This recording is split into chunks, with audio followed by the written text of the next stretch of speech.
Yo, what's up mga kayo Cubs? Magandang gabi po muli sa inyong lahat. At syempre narito po muli ang inyong lingkod, Master Lekim. At welcome back po dito sa ating Master Lekim TV.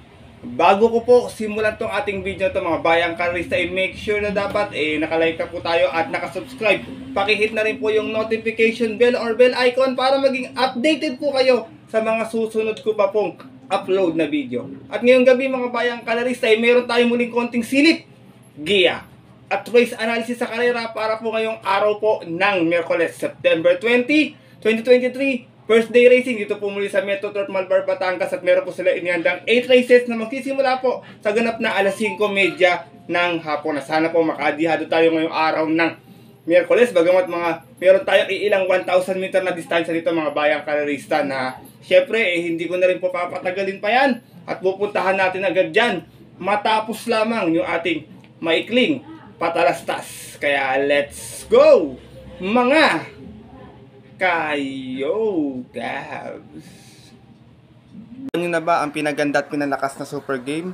Mas madaming larong pwede pagpilian. Ang dami rin magkukuha ng bonus chips, VIP King, Invitational bonus, Lucky Guy, Daily bonus, madaling mag-cash in at syempre madali rin mag-cash out. Kaya ano pa't inaantay nyo?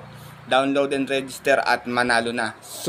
At gaya nga po ng nabanggit ko kayo na sa ating intro, meron tayong 8 races ngayong araw po ng Miyerkules. Syempre meron tayong muling dalawang set ng pick 5. Isang winner take all, isang pick 6 at isang pick 4. Medyo may kanipisan ng konti ating lineup mga bayang karis. At saka medyo tingin ko balance. Sigurado ako baka makasama tayo sa mga winners sa mga paborito natin exotic bets ngayong araw po ng Miyerkules. Pero kung may mga nakapupusuan pa po kayo magandang dihado maliban sa ating mga giya ngayong araw po ng Miyerkules, huwag niyo pong kakalimutan isama sa inyong diskarte at mga rota. Kaya ito, simulan natin ang mga konting silip at giya. Wala nang patumpit-tumpit pa. Syempre, good luck po sa inyong lahat. Happy racing and start na po tayo.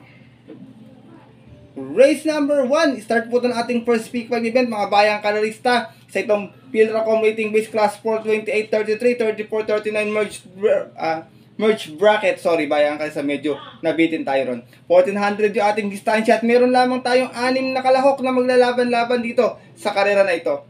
Dito po, first choice ko, numero 1, For Salt. Narerendahan po ngayon ni Joe El Ciego. Susubukan bumawi nito dito mga bayang kalarista. Last run nito sa 1400, meron tong 126.6 nun, kung saan nasigunda to sa rating base 34-39 at yun po ng July 25 kung saan tinalo po siya doon nung nandito rin sa karera na si Elegant Lady. From RC Suson, this time po, Joe El Ciego ang rerenda para sa ating numero 1 na si For Salt. Second choice ko, yung tumalo na rin sa kanya, numero 2, Elegant Lady na medyo may kabigatan ngayon, 57 yung peso. Adrian Bopetti po ang rerenda muli. Ito meron tong 125.6 last run kung saan tinalo nga po niya doon yung kabayong si For Salt nung July 25 sa isang rating base 34 and 39. Same rider na rin tayo, Adrian Bopetti para sa ating numero 1 na si For Salt. Race number 1 po mga bayang kalaris, sa tingin ko single fight to para sa akin. Pero kung may nagsisipat kayo magandang pang dagdag pa, dagdag na lamang tayo. First choice ko po muli, numero 1, For Salt. Second choice, Gray Galloper, numero 2, Elegant Lady. Good luck po. At narito na tayo sa ating race number 2 kung saan magsisimula yung ating winner take all event. 1400 muli ating distansya at isa itong 2-year-old and above maiden race. Meron lamang tayong 5 kalahok na maglalaban-laban dito sa karera na ito. Dito po, first choice ko, I hope baka makagraduate na this time. Numero 3, Dreams of the World, narerendahan po ni JB Bakaykay. Last run may 113 flat sa 1200. Nasegunda po to sa isang 3-year-old maiden. At yun po, noong September 8 kung saan tinalo po siya ng outstanding favorite na si Magandang Dilag. Same rider na rin tayo rito, regular jockey JB Bakaykay para sa ating numero 3 na si Dreams of the World. Second choice ko, maaaring horse to beat dito sa karera na ito. Galing sa mahabang pahinga, numero 2, Matcha Green. Narerendahan po ni Kelvin Abobo. Itong si Matcha Green, huling takbo po sa 1400. Bayang karista, meron tong 126.8. Kung saan natarsera po ito sa isang 3-year-old maiden. At yun po ng March 24, kung saan ang nanalo po roon yung kanyang couple entry si Kind Touch Me. From Jigger paano, this time po Kelvin Abobo ang rerenda para din sa ating numero 2 na si Matcha green. Tinalo na rin po niya sa datingan si Dreams of the World noon, mga bayang kalista, noong March 24, pero ang advantage lang po ni Dreams of the World ngayon, halos sanay na po sa takbuhan, tsaka sanay na rin sa malalakas na laban, kaya siya yung aking first choice dito sa ating race number 2. Race number 2 po, bayang kalerista, first choice ko po muli, numero 3, Dreams of the World. Second choice, numero 2, Matcha, green. Good luck po. At narito na tayo dito sa ating race number 3. Another 1400 meters sa distansya. Pilracom rating base class 4, 22 and 27 split. Start na ating pick 6 event. At meron tayo ditong 8 runners na maglalaban-laban dito sa karera na ito. First choice ko last time, maganda tinakbo nito. Magagaling lang inakalaban ng karera. Numero 8, Super Spunky. Narereendahan po ngayon ni Alison Pabilik.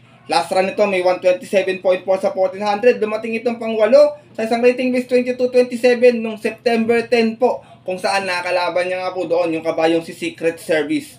From Apprentice JC De La Cruz, design po Apprentice Alison Pabilik ang rerenda para sa ating numero 8 na si Super Spunky.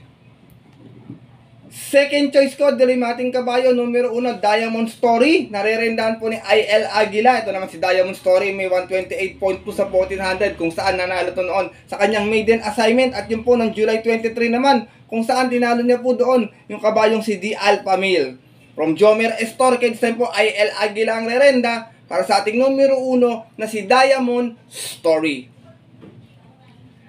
Race number 3, bayang kalerista, start ng pick 6. Kung may napupusuan pa po kayo sa mga kalahok dito, dagdag na lamang po tayo para medyo maganda yung ating exotic bets. First choice ko po muli, numero 8, Super Spunky. Second choice, numero 1, Diamond Story. Good luck po. At narito na tayo sa ating race number 4 kung saan start to ng second pick 5 natin. Isa tong 1,000 meter na distansya, Pilracom rating base class 5, 6, and 10 split. Meron naman tayong 9 runners na maglalaban-laban dito sa karera na ito. First choice ko, siguradong mauna to dito, walang duda. Numero 4, Fortress, na rerendahan po ngayon ni Pabs M. Cabalejo. Itong si Fortress, may 128 plus sa katawan to sa 1400. Dumating itong segunda nun sa rating base 11 to 15. At yun po ng July 8 kung saan tinalo po siya doon nung kabayong si Lucky No. From Joel Ciego, susubukan ng renda ngayon kay Pabs M. Cabalejo para sa ating numero 4 na si Fortress. Second choice ko, sanay sa 1,000 meter. Last time nanalo din to dito. Numero 2, Sir Jason. Narerendahan po ni Patty Dilema. Ito naman si Sir Jason may 101.8.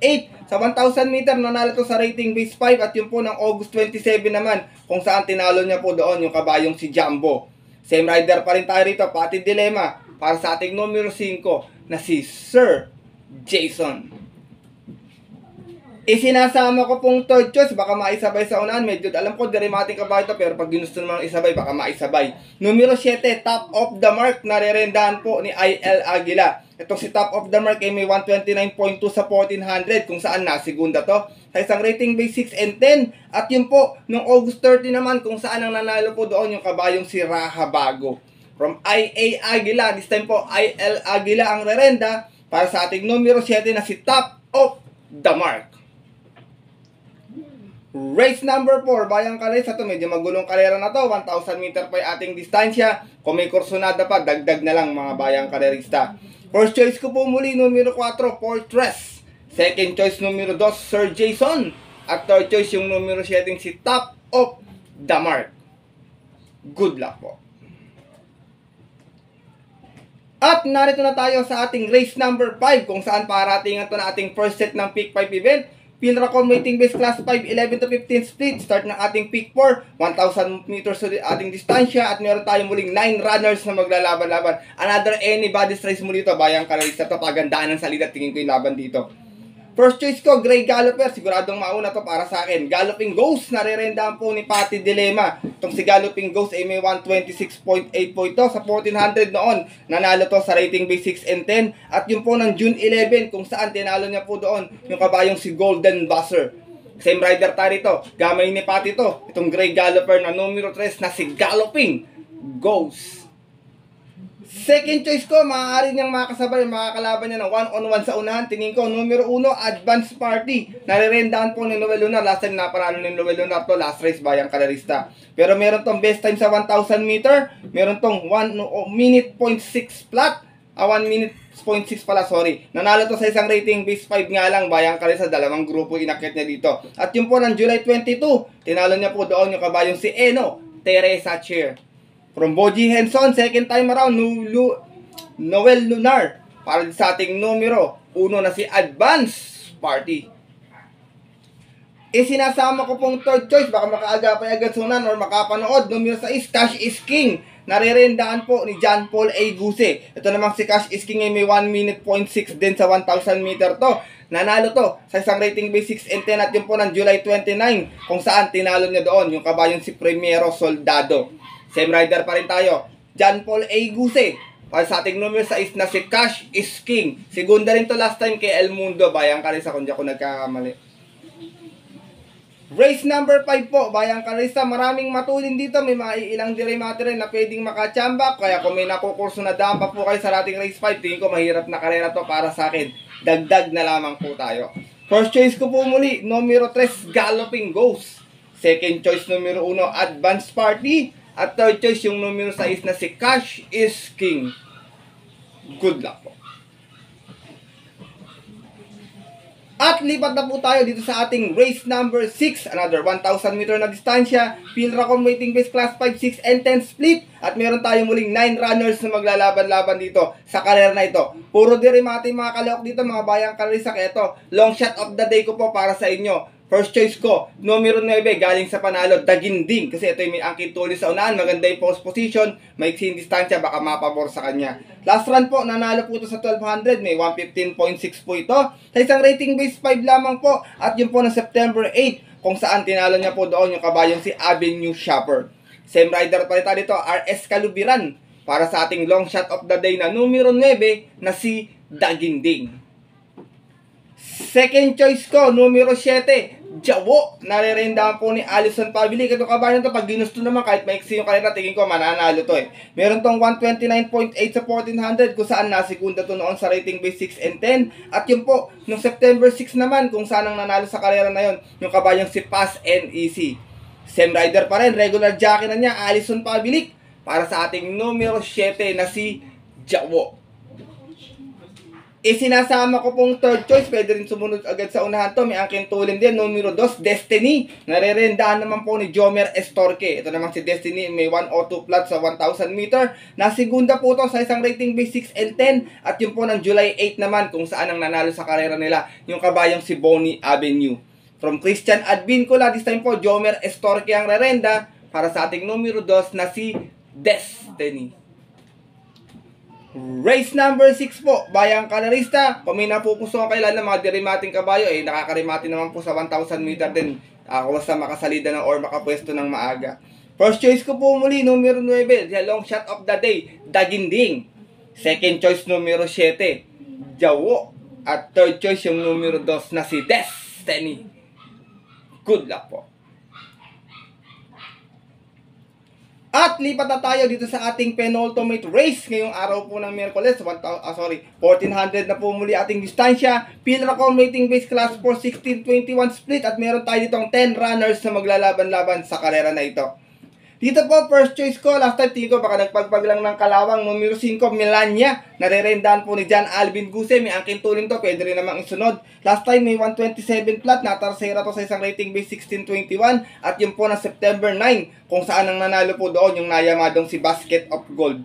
Same rider pa rin, Alvin Guse, para sa ating numero 5 na si Melania.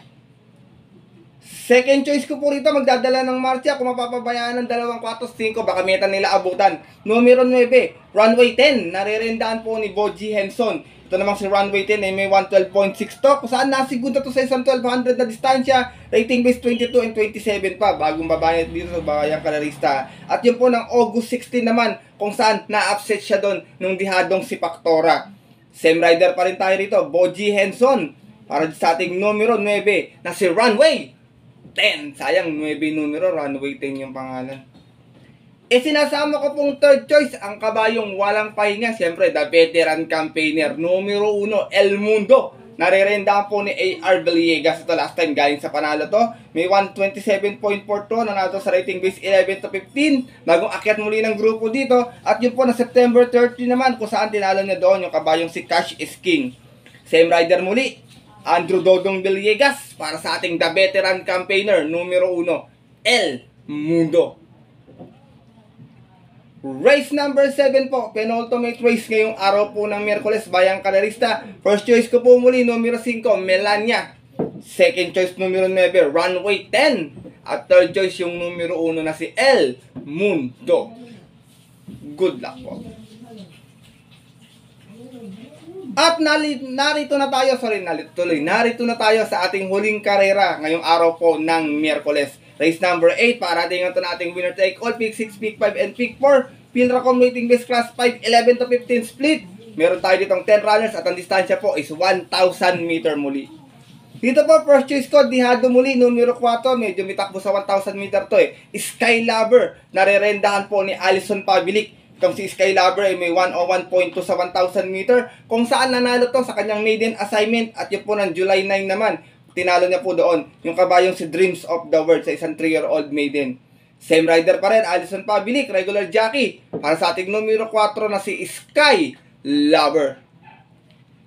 Second choice ko, baka makadihado, may angkin tulin din to. Baka mapabayaan or kumbaga makaporma agad sa unahan. Numero 7, Lady of Peace. Narerendahan po ngayon ni Apprentice BJB Galieta. Ito namang si Lady of Peace ay meron tong 128.8 sa 1400 kung saan nasigunda to noon sa rating base 16 and 21 pa po. At yun po ng May 27 kung saan ang nanalo po doon yung kabayong si Heroes Del 96. From RC Suson, this time po, BJB Galieta ang rerenda para sa ating numero 7 na si Lady of Peace. Sinasama ko pong third choice. Ito, pwede rin naman sunod agad sa unahan. Pwedeng paalisin ng maaga. Numero 3, Darna. Narerendahan po ni JR De Ocampo. Ito naman si Darna, huling takbo, may 127.4. Dumating itong segunda sa rating base 1621. Medyo may katagalan na din po. At yun po ng May 6 pala, sorry. Kung saan, ang nanalo po doon sa karera na yon yung kabayong si Comodora. Same rider pa rin tayo rito, JR De Ocampo. Para sa ating numero 3 na si Darna. Last and final race po mga bayang karerista. Paratingan po ito. Kung may napupusan pa po kayo, 1,000 meter yung ating distansya. Dagdag na lamang po tayo. First choice ko po muli rito, numero 4, Dihado, Sky Lover. Second choice, numero 7, another Dihado muli, Lady of Peace. At third choice, yung numero 3 na si Darna. Good luck po. At yun mga bayang karerista at ang ating mga kayokabs ay natapos na itong ating video na ating konting silip, giya at race analysis para ngayong araw po ng Miyerkules na sana po ay makadihado tayo. Matapat sa ating mga ilang pang dihado dito at syempre ay mapasama rin tayo sa mga winners, sa mga paborito po ating tinatayang exotic bets. Ito po yung pinapaalala ko sa inyo palagi na sariling aral ko lamang po ito. Kuro-kuro at opinion po sa karera bayang karerista. Maaari nyo pong sundin or maaari naman pong hindi rin. Siyempre, pagdating po ng tayaan sa takilya, mas mananay po yung sarili nyo pong napupusuan. And always, kayo pa din po syempre yung masusunod. Good luck po muli sa inyong lahat and happy racing bayang karerista. Maraming salamat po muli sa inyong walang sawang tiwala, suporta dito sa ating YouTube channel at makakaasa po kayo na always tayo may upload na video. Bagamat hindi natatapat sa ating mga ganito mga nagdaang araw always pa rin tayo magbibigay ng giya sa mga bayang karerista natin dyan. Ano yung mga nag-aabang ng mga pangdihado, yung mga diadista natin, mga kayokabs dyan always tayo meron yan. Long shot, 1 for the day para po kung kursunadan nyo po, pwede nyo po isama sa inyong diskarte at pananaya kasi talagang minsan naghahanga din po tayo ng dihado. Kagaya ko po, small capital, big dividend lang po ako manaya bayang karerista. Kaya muli, maraming salamat po muli sa inyong suporta at tiwala mga bayang karerista. At bago po ako matapos sa ating video, shoutout ko lang po itong ilang nailista ko na nag-comment sa ating video nitong nakarang upload ko pong video. Magandang gabi po sa inyo lahat and shoutout po kay Sir Elmer Hernandez, Shadow Animation, Julius Ropol, Junior Cabrera, Orly Success, Wilfredo Aguilar, Marlord Resurrection, Jericho Namba, kay Bro Lester Vera at sa kanyang GC. Shoutout po sa inyo, Comedy Central, Usteng Power, at kay Kuya Jobit Teller ng IAMS OTV Tanyong Malabon. Shoutout po sa inyo at magandang gabi. Ganun na rin sa mga nanonood po sa oras na ito. Shoutout po sa inyo at sana po magsitama po kayo ngayong araw po ng Miyerkules. At yun po, mga bayang karerista at ang ating mga kayokabs, hanggang dito na lamang tayo at magkita-kita na lamang tayo sa susunod ko pong upload na video. Ito po ang inyong lingkod, Master Lekim, na always po nagpapaalala sa inyo at nagsasabi na ang karera po ngayon ay dapat po libangan lamang. Kasi po ito'y tsambahan lang at talagang tapat-tapat lang. Minsan swerte, minsan malas. Pero pag pinagbigyan po tayo siyempre ng nasa taas, huwag natin kakalimutan magpasalamat sa Kanya at tumulong sa ating kapwa. Kahit sa simpleng pamamaraan lamang. Ika nga bayang kalerista, share your blessings po. Good luck po muli sa inyong lahat and happy racing sa mga pupunta po ng OTVs para maagang pumila at tumaya. Always ko pong pinapaalala sa inyo na bago matapos itong ating video na stay safe everyone. God bless bayang kalerista. Lalong-lalo na sa mga solid natin dyang mga Yo Cavs.